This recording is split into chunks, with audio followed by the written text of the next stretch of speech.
Hello friends.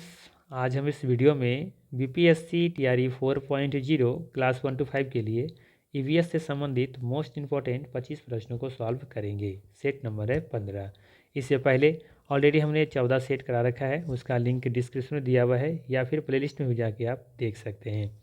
साथ ही साथ ध्यान रखिएगा, ये जो कंटेंट तैयार किया गया है ये कंटेंट बिहार विद्यालय के पर्यावरण एवं हम जो कि कक्षा तीसरी से लेकर के 5वीं तक चलती है तथा विज्ञान जो कि कक्षा छठी से लेकर के 8वीं तक चलती है उस किताब से ये कंटेंट तैयार किया गया है। इससे बाहर बिल्कुल कुछ भी नहीं लिया गया है। ये सभी जितने जो भी कंटेंट तैयार किए गए हैं ये आने वाले एग्जाम में आपको काफ़ी हेल्पफुल साबित होगा। ठीक है, तो चलिए फिर शुरू करते हैं और देखते हैं आज का पहला सवाल।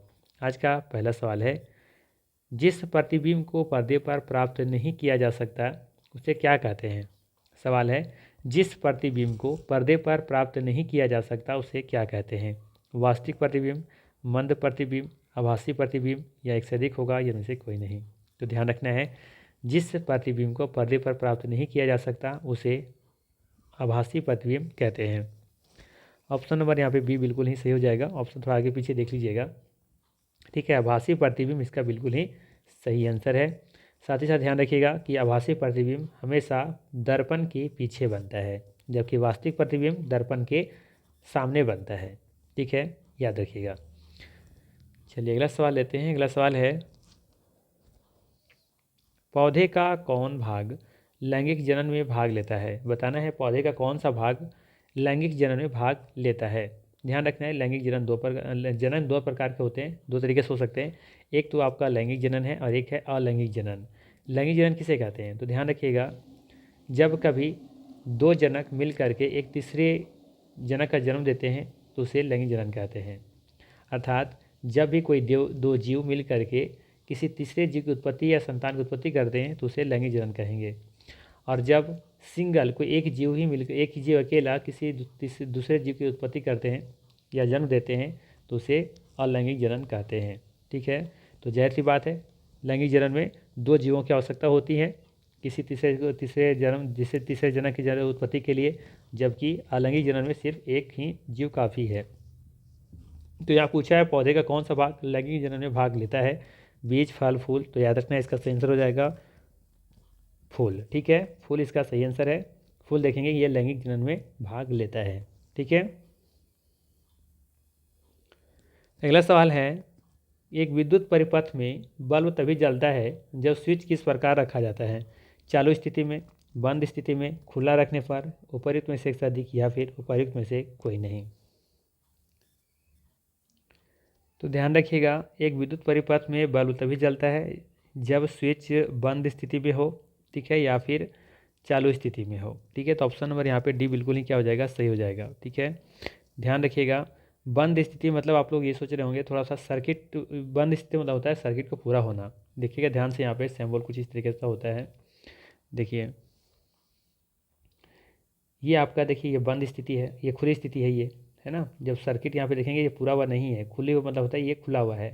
और देखिए ये क्या है, बंद है। तो बंद स्थिति देखेंगे यहाँ पे ये वाला देखेंगे सर्किट यहाँ पे क्या पूरा हो रहा है, इसको ऐसे भी दिखाया जाता है। और ये अगर ये बीच में पॉइंट नहीं है तो ये खुली स्थिति है, और अगर बीच में पॉइंट दिया हुआ है तो मतलब ये बंद स्थिति है। ठीक है, तो बंद मतलब क्या, देखिए प्लग, कुंजी अथवा स्विच, स्विच क्या है, बंद है, तो बंद रहेगा तो मतलब ये सर्किट कंप्लीट हो रहा है। और जब खुली स्थिति है तो इसका मतलब ये सर्किट यहाँ पे पूरा नहीं हो रहा है। देख रहे हैं, तो यहाँ पे क्या दिया हुआ है, देखिए ज़रा सा, एक तो दिया है बंद स्थिति और एक देखा है खुला, तो खुला तो होगा नहीं यहाँ पे। ठीक है, खुली होगा तो मतलब ये सर्किट पूरा नहीं होगा, जब सर्किट पूरा नहीं होगा तो बल्ब यहाँ पे नहीं जलेगा। ठीक है, और एक लिखा है चालू स्थिति, तो ओपन रहेगा, तो जाहिर सी बात है स्विच ऑन कहने का मतलब वही है। ठीक है, चालू मतलब कि स्विच ऑन है। ठीक है, तो यहाँ पे देखेंगे कि बंद, चालू स्थिति भी इसका सही है और बंद स्थिति भी सही है, खुला नहीं होगा। खुला रखने पर क्या होगा, यहाँ पे देखेंगे ये खुला रहने पर क्या होगा, स्विच खुला रहेगा तो सर्किट पूरा होगा ही नहीं। ठीक है, तो इसका सही आंसर क्या हो जाएगा, डी ऑप्शन। बाकी यहाँ पे सिंबल भी जरूर याद रखिएगा, जिससे विद्युत बल्ब जलते हुए दिखाना है तो इसे दिखाते हैं हम लोग। ठीक है, तो ध्यान रखिएगा, यहाँ से बहुत सारे सिंबल्स हैं, जैसे कि विद्युत से सिंगल दिखाना है तो इसको दिखाते हैं, बैटरी दिखाना होता है इसे दिखाते हैं। ठीक है, तो इस तरह से सवाल पूछे जाते हैं। ठीक है, तो इसको ध्यान रखिएगा, जैसे कि मीटर को दिखाना होता है इसे दिखाते हैं, और वोल्ट मीटर को दिखाना हो तो ऐसे दिखाते हैं। ठीक है, चलिए अगला सवाल लेते हैं। सवाल है कि जब स्विच ऑन स्थिति में होता है तो विद्युत परिपथ को क्या कहते हैं। जब स्विच ऑन होता है तो विद्युत परिपथ को क्या कहते हैं, बंद, खुला या पूर्ण। तो देखिए, जब स्थिति ऑन है, स्विच ऑन कर रहे हैं, ऑन करने के बाद सर्किट पूरा हो चुका होगा, तो जब पूरा होगा तो मतलब वो बंद होगा वो। ठीक है, कहने मतलब अगर ये वैसा है तो ये कुछ इस तरीके से नहीं होगा, कुछ ऐसा होगा। ये बिंदु है तो ये वाला क्या होगा, सर्किट ये क्या होगा, पूरा होगा ये, है ना। तो ये बंद स्थिति में होगा, ये खुला हुआ नहीं रहेगा, ये सटा हुआ रहेगा। ठीक है, तो ये बंद भी रहेगा, खुला तो रहेगा नहीं। पूर्ण, पूर्ण का पूरा, सर्किट पूरा हो रहा है, तो यानी कि ए और सी यहाँ पे सही हो जाएगा। फिर डी ऑप्शन बिल्कुल ही यहाँ पे सही है, ध्यान रखिएगा। क्वेश्चन को अच्छे से पढ़िए, समझिए और फिर आंसर देने का प्रयास कीजिएगा। ठीक है, चलिए अगला सवाल लेते हैं। अगला सवाल है कि बिजली के उपकरणों को उपयोग करते समय निम्नलिखित में से कौन सी सावधानियां नहीं बरतनी चाहिए, कौन सा नहीं बरतनी चाहिए। ठीक है, तो मेन से जुड़े जले हुए बिजली के बल्ब को कभी ना छुआ जाए, बिल्कुल सही है। तो ये तो सावधानी बरतनी चाहिए ये वाला। मुख्य से, फिर वही मेन से कह रहा है, मेन से विद्युत आपूर्ति के साथ कभी प्रयोग ना करें, ये भी सही है। जो मेन तार जो आया हुआ रहता है ना, उससे कभी भी विद्युत आपूर्ति के साथ कभी भी प्रयोग जो हम लोग करते हैं वो प्रयोग नहीं करना चाहिए, ये भी सही है। फिर कह रहा है स्विच को कभी भी ऑन स्थिति में ना रखें, तो स्विच को कभी भी ऑन स्थिति में ना रखें, तो ये सावधानी बरतने की ज़रूरत नहीं है। ठीक है, स्विच को कभी भी ऑन स्थिति में ना रखें, अगर ऑन ही नहीं रखेंगे तो फिर काम वगैरह कैसे चलेगा, वैसे क्या बंद नहीं रखना है, नहीं। ठीक है, तो ये ध्यान रखना है, बंद ही रखें फिर हम जो उपयोग कर रहे हैं वो कैसे नहीं कर पाएंगे। तो स्विच हम ऑन भी रख सकते हैं, तो ये सावधानी बरतने की ज़रूरत नहीं है। तो ऑप्शन नंबर यहाँ पे क्या हो जाएगा, सी बिल्कुल ही सही हो जाएगा। ठीक है, अगला सवाल है कि बल्ब में एक पतला तार होता है जिसे क्या कहते हैं। सवाल है यहाँ पे, बल्ब में एक पतला तार होता है जिसे क्या कहते हैं, फिलामेंट, कॉइल, एलिमेंट, एक से अधिक में से कोई नहीं। देखिए ये इसके बारे में पूछ रहा है यहाँ पे, ये दिख रहा है, इसमें बल्ब में एक पतला तार होता है, ये वाला पतला तार, इसे क्या कहते हैं, तो इसे कहते हैं फिलामेंट। क्या कहते हैं, इसे फिलामेंट कहते हैं। ठीक है, ना कॉइल कहते हैं ना एलिमेंट कहते हैं, इसे फिलामेंट कहते हैं। और ये टंगस्टन का बना होता है। ठीक है, किससे बना होता है, टंगस्टन का, जिसका देखेंगे कि जो गलनांक होता है बहुत ही ज़्यादा होता है, बहुत हाई होता है। ठीक है, चलिए अगला सवाल लेते हैं। अगला सवाल है कि जब बल्ब फ्यूज हो जाता है तो विद्युत धारा पर परिपथ में क्या प्रभाव पड़ता है। परिपथ में प्रवाहित होती है, परिपथ में प्रवाहित नहीं होती है, कभी प्रवाहित होती है कभी नहीं होती है, एक से अधिक में से कोई नहीं। बताइए इसका सही आंसर क्या होना चाहिए। तो सिंपल सा है, तार यहाँ पे क्या हो चुका है, ये विद्युत बल्ब क्या हो चुका है, फ्यूज हो चुका है, कि ये तार टूट गया होगा कहीं ना कहीं से, तो ये अब सर्किट क्या हो रहा है, पूरा नहीं हो पा रहा है। तो नहीं हो रहा है तो परिपथ में प्रवाहित नहीं होगा, यानी सर्किट ये पूरा नहीं होगा, यानी कि अब विद्युत प्रवाहित नहीं होगा, बल्ब भी नहीं जलेगा। तो ऑप्शन नंबर बी यहाँ पे बिल्कुल ही क्या हो जाएगा, सही हो जाएगा। चलिए अगला सवाल लेते हैं। सवाल है कि एक चमकता हुआ बल्ब किसके कारण गर्म हो जाता है, विद्युत धारा के तापीय प्रभाव, या फिर विद्युत धारा के चुंबकीय प्रभाव, या फिर विद्युत धारा के रासायनिक प्रभाव, या फिर एक से अधिक इनमें से कोई नहीं।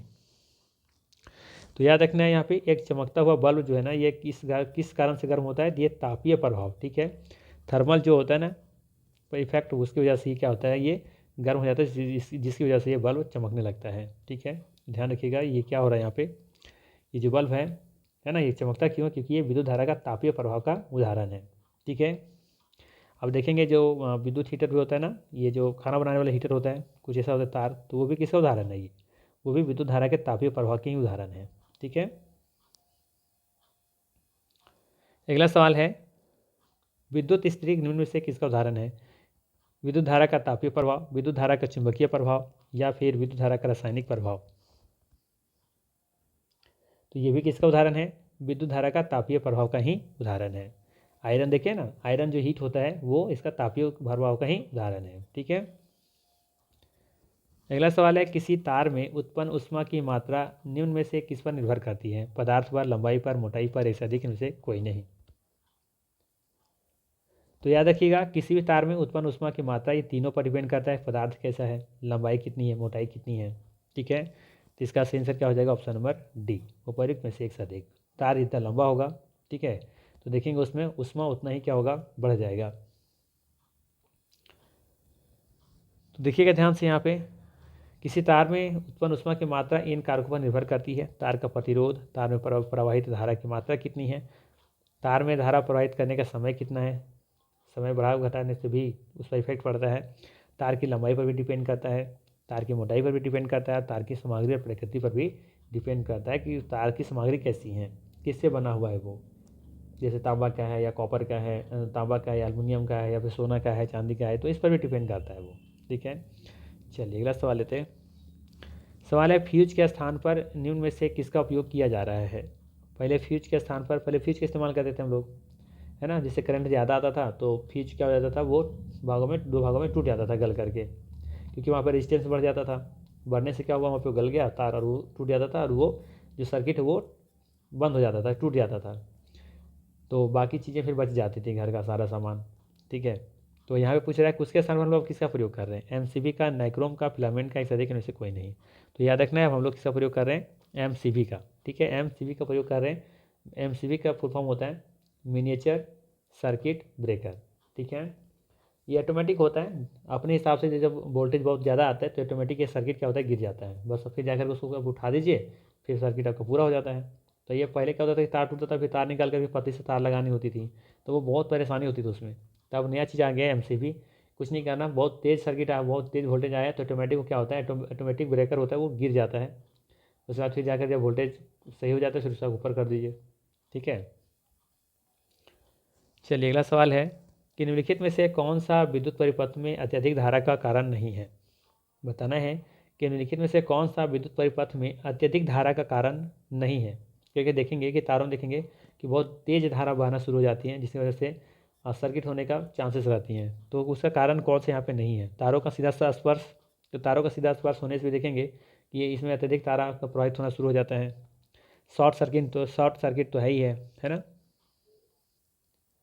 फिर लिखा है स्विच ऑफ स्थिति में, तो स्विच ऑफ स्थिति में कभी भी ये कारण नहीं बनेगा। ठीक है, तो ऑप्शन नंबर यहाँ पे सी बिल्कुल सही हो जाएगा। पूछा है नहीं है, तो स्विच ऑफ स्थिति में कभी भी शॉर्ट सर्किट का कारण नहीं बनता है। बाकी ये भी सही है। चलिए अगला सवाल लेते हैं।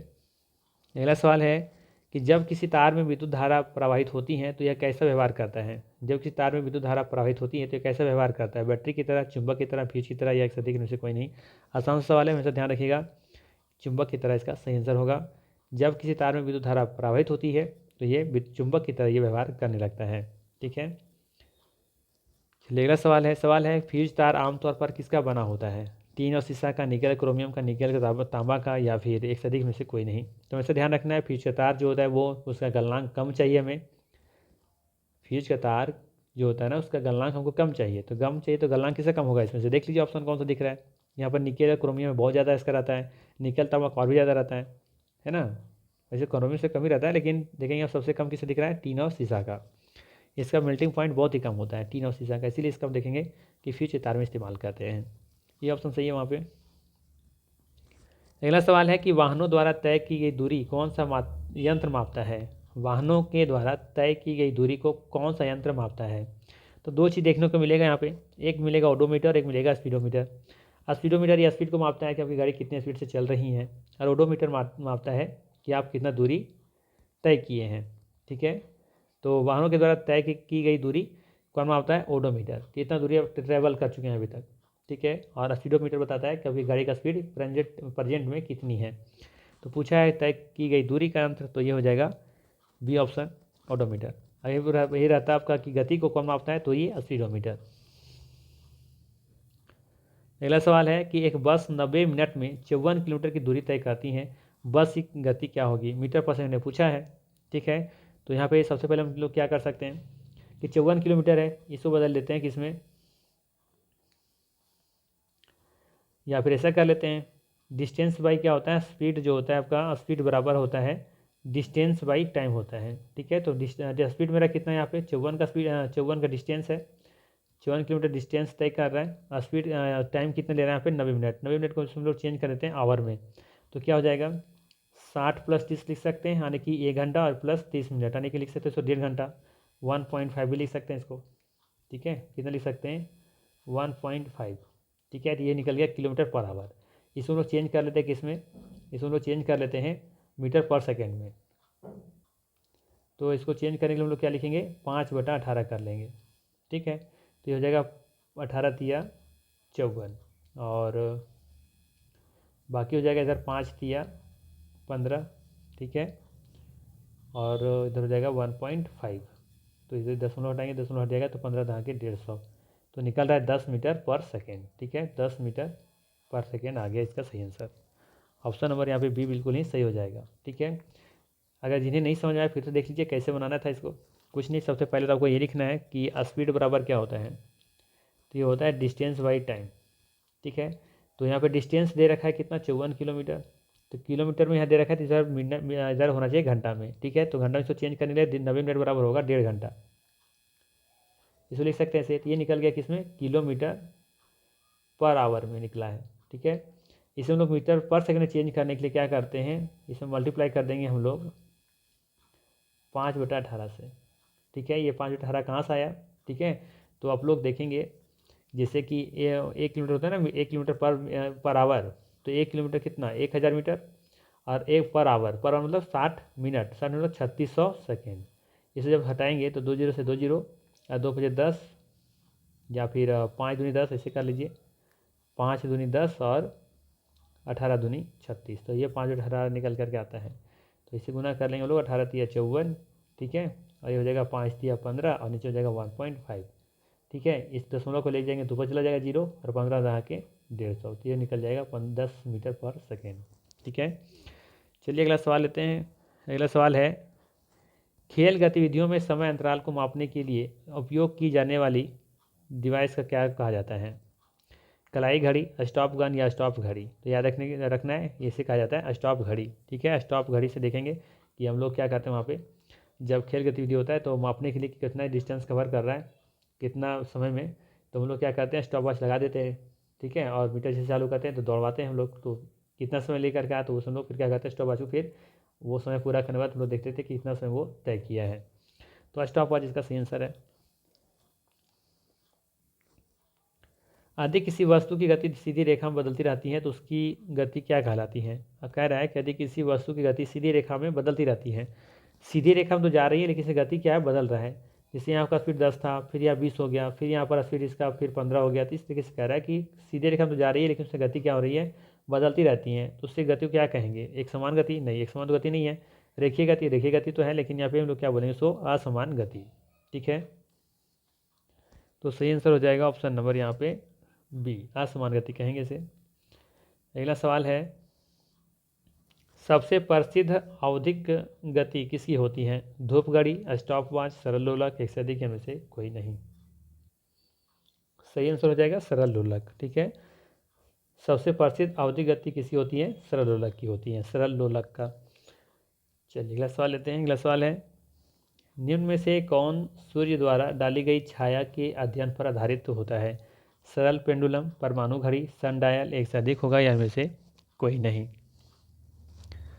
तो याद रखिएगा सही आंसर हो जाएगा सन डायल। ठीक है, सन डायल इसका सही आंसर है, ऑप्शन नंबर सी बिल्कुल ही सही हो जाएगा। अगला सवाल है, अंतरिक्ष रॉकेट की गति को व्यक्त करने के लिए सबसे उपयुक्त इकाई क्या है। मीटर पर सेकेंड, किलोमीटर पर सेकेंड, किलोमीटर पर आवर, एक से अधिक इनमें से कोई नहीं। तो याद रखिएगा, क्योंकि अंतरिक्ष में रॉकेट की जो गति होती है बहुत ही स्पीड होती है, तो उसे हम लोग मीटर पर सेकेंड थी या सेकेंड में मापते हैं, और वो भी किलोमीटर में, किलोमीटर पर सेकेंड, यानी एक सेकंड में कितना किलोमीटर गति ट्रैवल किया है। ठीक है, तो डिस्टेंस कम समय में ज़्यादा स्पीड से गति ट्रैवल कर रहा होता है, तो वहाँ पे हम लोग क्या करते हैं, मापते हैं इसको किलोमीटर पर सेकेंड में। ठीक है, तो ऑप्शन नंबर बी बिल्कुल यहाँ सही होगा। चलिए अगला सवाल लेते हैं। अगला सवाल है, स्वामी 30 मिनट में अपने घर से 4 किलोमीटर की दूरी पर स्थित अपने स्कूल तक चलकर जाता है। पहुंचने पर वह देखता है कि यह स्कूल बंद है, और 10 मिनट में अपने दोस्त की गाड़ी से घर वापस आ जाता है। किलोमीटर प्रति घंटा में उसकी औसत गति क्या है। ठीक है, तो पूछ रहा है कि इसमें किलोमीटर पर घंटा में किसका औसत गति क्या है। तो औसत गति का फॉर्मूला क्या होता है, total distance by total time. ठीक है, तो टोटल डिस्टेंस कितना ट्रैवल किया देखिए जरा, जाने में 4 किलोमीटर तो आने में 4 किलोमीटर चला होगा, तो इसका मतलब है कि वो 8 किलोमीटर वो ट्रैवल टोटल किया है। अब ये टोटल टाइम, तो टोटल टाइम कितना ले रहा है, 10-30 मिनट जाने में लगा और आने में उसको 10 मिनट लगा, तो टोटल कितना लगा उसको 40 मिनट लगा। इसे जब घंटा में चेंज करेंगे तो 60 से डिवाइड करना पड़ेगा। ठीक है, तो यहाँ पर लिख लेंगे 40/60। ठीक है, तो हो गया टोटल टाइम और ये हो गया ये सॉरी ये हो गया टोटल डिस्टेंस और ये हो गया टोटल टाइम। डिवाइड कर देंगे हमारा औसत निकल जाएगा। ये हो जाएगा 8, इसी कुछ नहीं तो 1 होगा, इसको 60 ऊपर ले चले जाएंगे और 40 को नीचे लेकर के आ जाएंगे, तो हो जाएगा 8×5 = 40 और ये हो जाएगा 12×5 = 60, यानी 12 किलोमीटर पर आवर, जो कि ऑप्शन में नहीं है, तो ऑप्शन नंबर इसका हो जाएगा ई ऑप्शन। ठीक है, ऊपर एक में से कोई नहीं। चलिए अगला सवाल लेते हैं। अगला सवाल है, कायिक प्रवर्धन द्वारा उत्पन्न पौधे के बारे में क्या सही है। बताना है कि कायिक प्रवर्धन द्वारा उत्पन्न पौधे के बारे में क्या सही है। बढ़ने में अधिक समय लगता है, बढ़ने में कम समय लगता है, पत्ती जड़ तना से पादपों की वृद्धि होती है, यह अलैंगिक जनन है, उपयुक्त में से अधिक होगा या उपयुक्त में से कोई नहीं। तो देखिए कायिक प्रवर्धन मतलब क्या होता है। कायिक प्रवर्धन मतलब होता है काया। काया मतलब क्या होता है, शरीर। शरीर के कुछ भागों से काट करके हम लोग क्या करते हैं, नई चीज़ों को लगाते हैं और उससे हम लोग नया पौधा तैयार करते हैं। जैसे कलम ही सुने होंगे आप लोग, कलम। पेड़ को किसी एक भाग को टहन जो होता है ब्रांच को काट करके अलग कर लेते हैं और उसको फिर लगाते हैं। जैसे कि देखे होंगे आप लोग गुलाब का पौधा है ना, एक कोई भी शाखा को कोई एक टहनी को काट लेते हैं और उसको नया लगा देते हैं, नया पौधा तैयार कर लेते हैं। आम में वैसे ही करते हैं, अमरूद का वैसे ही कर सकते हैं। तो उसे कहा जाता है कायिक प्रवर्धन। तो कायिक प्रवर्धन में हमें ये फ़ायदा है कि ये तुरंत विकसित हो जाता है, मतलब तुरंत मतलब ये फलने फूलने लगता है, ठीक है, और बहुत जल्दी तैयार हो जाता है ये। और सबसे बड़ी चीज़ है कि इसमें देखेंगे कि इसमें जो फल लगता है, फल में परिवर्तन नहीं होता है। जिस भी पौधा से काटा गया होगा ना ये कलम, उस देखना उस पौधे में जैसा फल लगता होगा वैसे ही फल आपके कलमी जो काट के लगा रहे हैं उसमें भी फसल वैसे ही लगेगा, फल वैसे ही लगेगा उसमें। ठीक, ये फ़ायदा होता है। लेकिन यहाँ पे पूछा क्या है, बढ़ने में अधिक समय लगता है, बिल्कुल नहीं। बढ़ने में कम समय लगता है, ये सही है कि बढ़ने में कम समय लगता है, ये तुरंत फल फूलने लगता है, ये सही है। पत्ती जड़ तना से पादपों की वृद्धि होती है, ये भी सही है। चाहे पत्ती से कर लें, जड़ से करें, तना से कर लें, इन सभी से देखेंगे कि कलम तैयार किया जाता है। ठीक है, तो ये तीनों सही है। और यह अलैंगिक जनन है, तो ये भी सही है। यहाँ पे देखेंगे कि किसी दूसरे जीव की ज़रूरत, एक जनक की ज़रूरत पड़ता है, दूसरे जनक की ज़रूरत यहाँ पे नहीं पड़ रहा है। ठीक है, तो ये अलैंगिक जनन भी है। तो यहाँ पे देखेंगे कि बी सी डी सही लग रहा है, तो इसका डी ऑप्शन बिल्कुल सही, ई ऑप्शन बिल्कुल सही हो जाएगा, सही हो जाएगा। उपयुक्त में से अधिक यहाँ पे सही है। ठीक है, अगला सवाल है, एक उत्तल लेंस की आकृति क्या होती है। बताना है कि एक उत्तल लेंस की जो आकृति होती है वो क्या होती है। केंद्र में मोटा होता है, केंद्र में पतला होता है, किनारों पर मोटा होता है, या फिर उपयुक्त में से अधिक हो गया, फिर उपयुक्त में से कोई नहीं। ठीक है, देखिए एक उत्तल लेंस पूछ रहा है। उत्तल लेंस होता है कुछ ऐसा, ये आपका है उत्तल लेंस। ठीक है, तो बोल रहा है केंद्र में मोटा होता है, बिल्कुल ही सही लग रहा है। केंद्र में पतला होता है, नहीं। किनारों पर मोटा होता है, नहीं। तो इसका आंसर क्या हो जाएगा, ऑप्शन नंबर ए। ठीक है, केंद्र में क्या होता है, मोटा होता है। ठीक है, किनारे का देखेंगे पतला होता है। ठीक है, तो ये ऑप्शन बिल्कुल यहाँ पे क्या हो जाएगा, सही हो जाएगा। ठीक है, तो ये था मोस्ट इंपॉर्टेंट 24 MCQ। अगर वीडियो अच्छा लगा हो तो लाइक जरूर कीजिएगा, चैनल पर नए हैं तो सब्सक्राइब कर लीजिएगा। बाकी मिलते हैं इसी तरह के नेक्स्ट वीडियो में। Thanks for watching.